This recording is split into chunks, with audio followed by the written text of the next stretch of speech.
Hey, what's going on? Jonah Fox here with the Harmonica Revolution, and in today's video, I'm going to teach you how to blow bend. So by the end of this video, you'll know how to do this.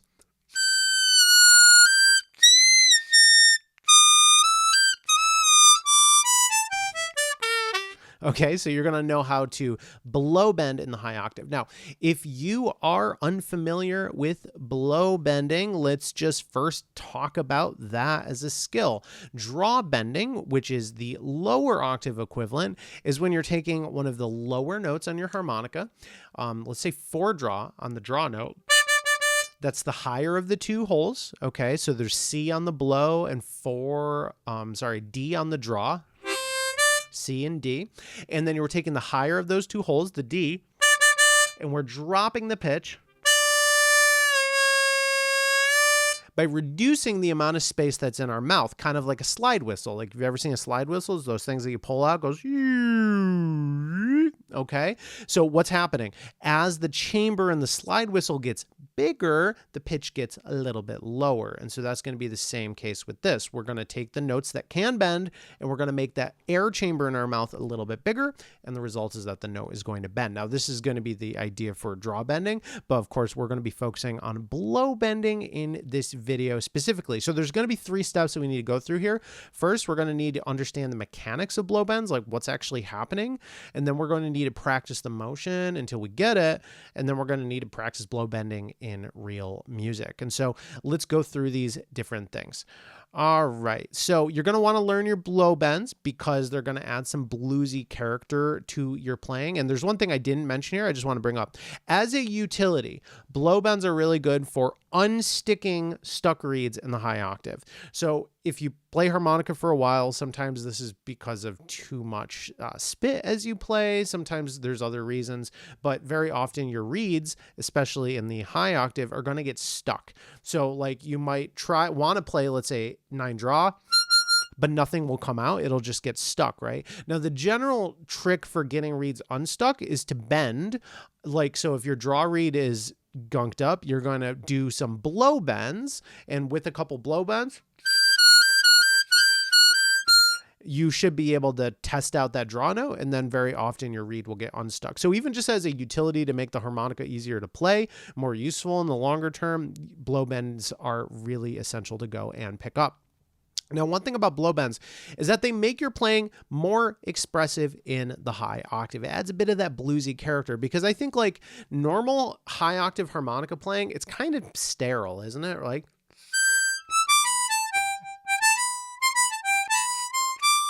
it's kind of basic, almost like a little flute-like, and your blow bends are going to give you that kind of bluesy expression that we're used to in the lower octave of your harp. So when you're learning these, I would first get used to learning them by playing them in first position and then eventually adding them to second position. They're a little easier to think through and figure out and experiment with in first or even third position as opposed to second. So maybe you can start there. If you are unaware of some of these different positions, you want to learn the notes and practice outside of this exercise, then you may be interested in checking out my scale cheat sheet. It gives you all the tabs of the main harmonica scales. You can use these to help you improvise. And if you want that, you can get it for free. The link is down below in the description. All right, let's go over the mechanics of blow bending. Now, for tongue blocking players, here's what you're going to do. When you're tongue blocking, your tongue is going to be on the comb of your harp, right? And so in the high octave, that's what we're going to do. Our tongue's going to be on the comb of our harp. So if we look at this picture here, here's the harmonica in white and our tongue is here in pink. And so what we're going to do in the high octave, we'll do like 8 blow. So the bottom tip of my tongue is going to stay locked in on the harmonica, but right past the tip, so right where my mouse is, right there, like that part of your tongue is going to cave in just a little bit, and it's a very tiny change. Okay, and you might also find this to be helpful. So as you're doing it, it's kind of like the further back in your tongue, like there, is going to go forward a little bit. So it's like the bottom moves out in this part here moves forward. So it's like that. Okay, kind of a motion. All right, so that's going to get you your blow bend.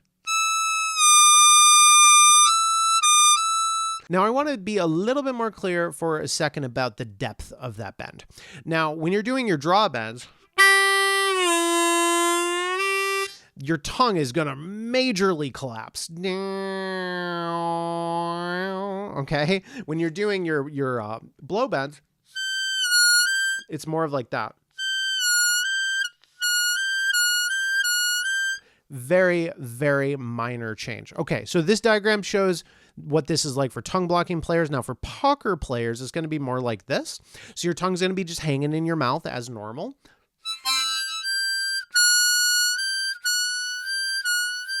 So this one's a little bit harder to explain to you. It's a little bit more nuanced, but essentially what I'm doing here, when my tongue is hanging in my mouth, that tip of my tongue here is going down just a little bit, and then the like middle part of my tongue is going forward just a little bit. It's very subtle.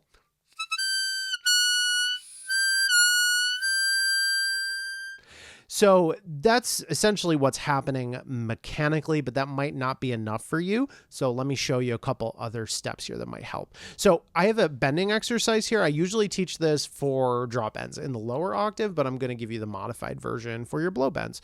And so what you're going to do here, you can do this without your harmonica, and you're going to, first of all, it's good to get a pitch in your head, like,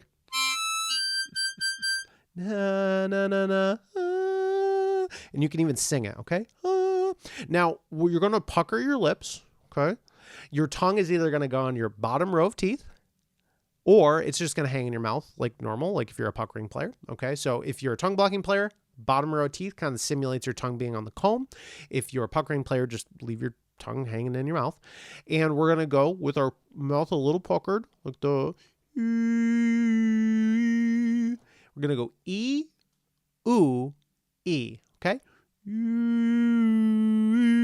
See how I'm not moving the openness of my mouth? I'm not like opening it up. I'm not going ee. I'm going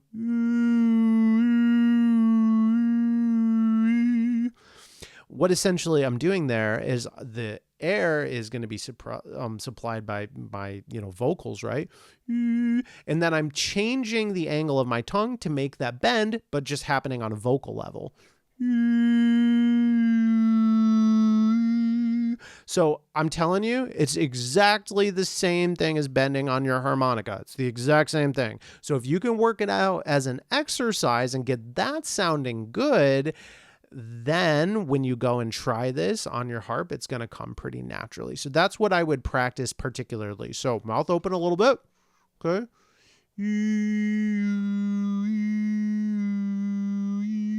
And you're just feeling your tongue move a little bit in whatever style that we are talking about here. So you just got to play around with it. You can look back at those diagrams, see if you're doing this right. But if you just make that E, oo, E sound and you just experiment with the movement of your tongue, it should come pretty easily when you're doing it vocally.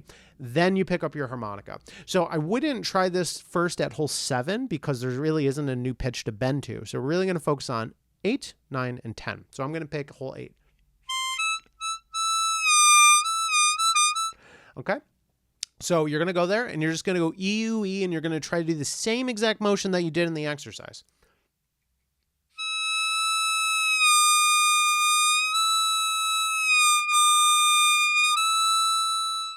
And that's what we are trying to achieve. Now, you may find in the very beginning of putting this skill together that it's hard to get as deep as you need to go. I remember when I was picking this up, I was able to pull it down like a little bit, but then I wasn't able to go deeper. And this is one of those things, like many other physical skills in music or outside of music, that do your practice during the day, spend a couple hours working on this, and then get a good night of sleep, full 8 hours. Wake up tomorrow, and I bet it's going to come easier for you. It's a physical skill, and this is just how our brain processes this kind of information. We need to sleep on it, and then eventually it gets easier over time. All right, so that's what you are going to do. Now, once you can get a note to change a little bit, let's talk about what notes you can actually access now. So, as I said on hole 7, we kind of can do a blow bend there. Like it sounds like a blow bend. And yeah, you can use it for some tonal purposes.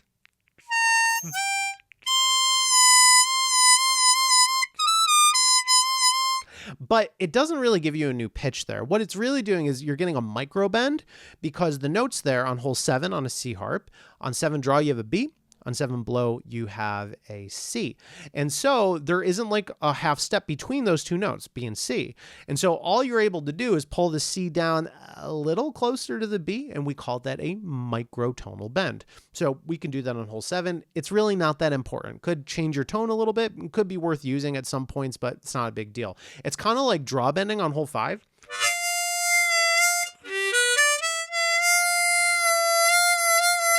Does it change the tone? Yeah. But is it like giving you actually a new pitch? No, it's the same deal with hole 7 with blow bending.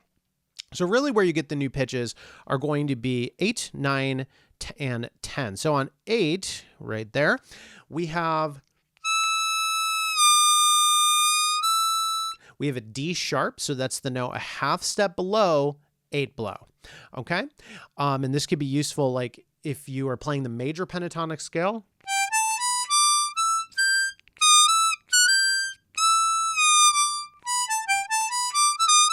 You can scoop up to that note, or you can use it as a passing tone. I'll talk about these things in a minute. All right, so that's one way of using it. On hole 9, same thing. This lets you go from the G on 9 blow to the F sharp on 9 half step blow bend, which actually is an important note. This is what we call in music our leading tone. It's scale degree 7, and it's part of the major scale. And so you can use this like as a note in your major scale if you want to in second position.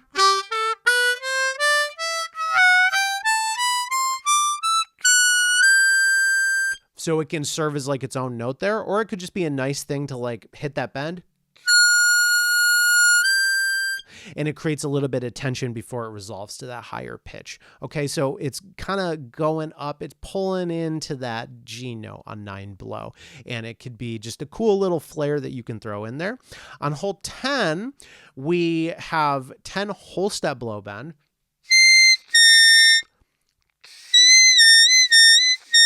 So this is the note, if you ever heard Whammer Jammer, that song, it's da-da-da-da-da-da-da. Okay, so this is a note that has some kind of iconic relevance in some songs. It's the B flat. So it's the same thing as playing in the low octave, 3 half step draw bend.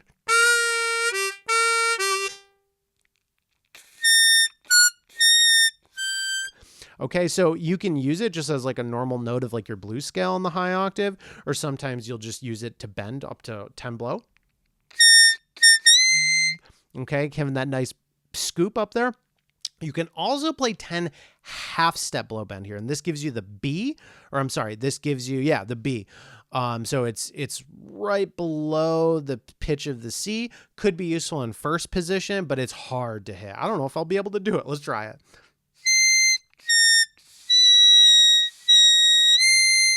Very, very hard to hit that da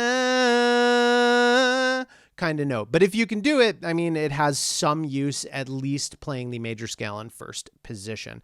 Now, as far as using your blow bends, let's go over some of this. So you can use these as a passing tone. So what you could do is, let's say 8 draw, that's your D. And you can use it as the middle note as you move up to the E. So as an example, let's say you're playing the major pentatonic scale in second position. And you can use it as like a stepping stone between 8 draw and 8 blow. Okay, so that's one way of using this. Same thing, you can use this as a stepping stone between 9 draw and 9 blow. So let's say you're playing the blues scale.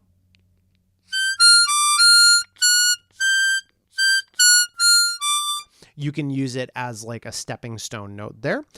And you could also use these as bend scoops. And so what you do is you hit your bend and you immediately let it go.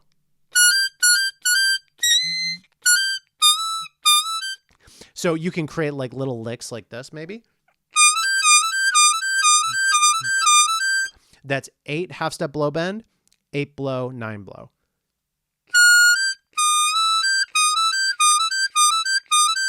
Okay, so that's an example of like that scoop being applied to music. So you can scoop it really quick. And you can also just use this as a regular note. I kind of mentioned this earlier, like some of these blow bends are actually just useful notes in the scales that they are a part of. So my suggestion here is once you're able to get that sound, right? So you do the exercise that I mentioned earlier, okay? Like Try to get that bend by the subtle motion of your tongue. Once you can go and do that, then you start actually just practicing this in music. You can maybe learn some songs that include them. I know when I was learning blow bends, I can't remember the tunes offhand, but I learned the improv in third position, and I think it was like G minor by Indara Sefer, uses some blow bends. In the high octave, I remember I learned a couple Kim Wilson tunes that use some blow bends. So you can go and learn some real songs to have you practice this, or you can just improvise with them and actually just get used to using these in the different ways that I just went over. So if you want to get good at these, you're going to do that exercise daily until it works. You're going to learn music with them, and you're going to just experiment them with using them on your own while you're improvising. And you can do that by just using them as a little extra flair, a little embellishment on top of your normal playing that you do with your scales that I talk about on this channel. And again, if you want the notes of your scales and get the rundown on how that all works, you can check out my free scale cheat sheet, which is linked down below in the description. Now, a couple of things I want to tell you before we go here. One note is that I wouldn't bother tuning these like your draw bends. You know how like with our draw bends, we would use like a bending tuner, or maybe we listen to a drone of a particular pitch and we try to hold it at that pitch. We're not going to do that with our blow bends. It just doesn't matter that much, because the ones that are very usable on 8 and 9, they only have a half step you can go to. And then on 10, in most cases, we're going to avoid the other bend that we can hit anyways, because it's so unreliable. So you don't need to worry about these too much. You should feel mechanically like when you lock into the right place. Okay. So they're not going to need quite as much work as your normal draw bends. They're a little tough to put together, right? And there's only one bent note that you can play. So it's like on 8 and 9, right?